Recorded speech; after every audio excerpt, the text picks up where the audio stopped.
মানবিক করিডোরের সিদ্ধান্ত নিয়ে স্বাধীনতার উপর আঘাত দেওয়া হচ্ছে। আমার মনে হয় বিতর্কিত নারী কমিশন করে আমাদের দৃষ্টি এদিক রেখে বর্তমানে মার্কিন যুক্তরাষ্ট্রের সাথে বাংলাদেশের স্বাধীনতা বিক্রির সওদাবাজি হচ্ছে কিনা সেটাও দেখতে হবে।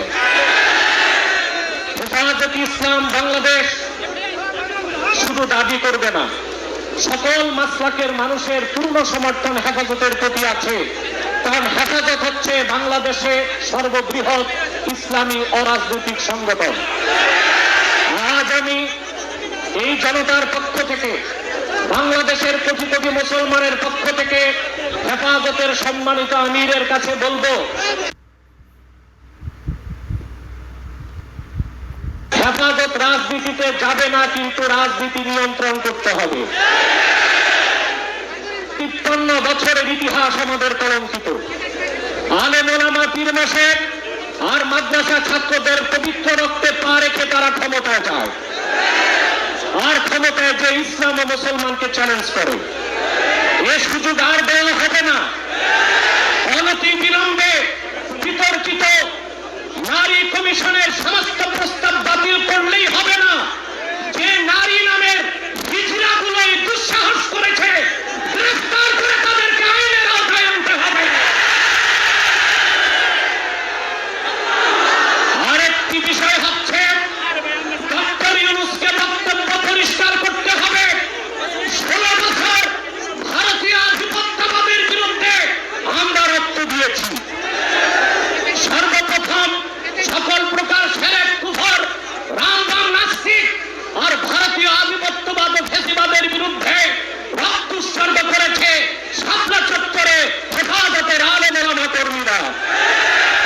সেই আন্দোলনের আগ্নেয়গিরিতে 5ই আগস্ট ছাত্র জনতা আগুন ধরিয়েছে শুধু।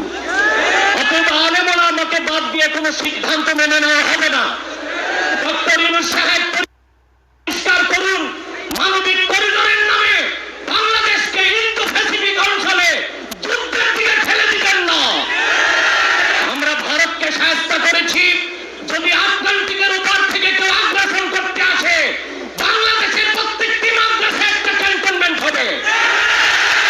সেনাবাহিনীর সাথে কাঁধে কাঁধ মিলিয়ে মাদ্রাসা ছাত্ররা দেশ রক্ষায় মাঠে নামবে। আগ্রাসী শক্তিকে বলে দিচ্ছি, আমার দেশের সবুজ লাল পতাকার দিকে যে চোখ তুলবে তার চোখ উপড়ে দেওয়া হবে। আমার বাংলার কোন 1 ইঞ্চি মাটিতে আগ্রাসনের থাবা বসালে সেই কালো হাত ভেঙে দেওয়া হবে। বিদায় লগ্নে আরো 3টি দাবি আমাদের পক্ষ থেকে। ব্লাসফেমি আইন করতে হবে, freedom of expression, freedom of speech. তার স্বাধীনতার নামে ইসলাম বিরোধিতা যেই করবে তাকে আইনের আওতায় আনতে হবে। আমার দেশে অসংখ্য আলেম ওলামা নিরীহ মানুষকে জঙ্গি তকমা দিয়ে কারাগারে রাখা হয়েছে। যদি বাদর সাহেব মুক্তি পায়, তাহলে যে সমস্ত আলেম ওলামা জঙ্গির মামলায় ভিতরে তারা কোনো মুক্তি পাবে না। তাদের মুক্তির আগে সংস্কার না নির্বাচন হতে দেওয়া হবে না বাংলাদেশে।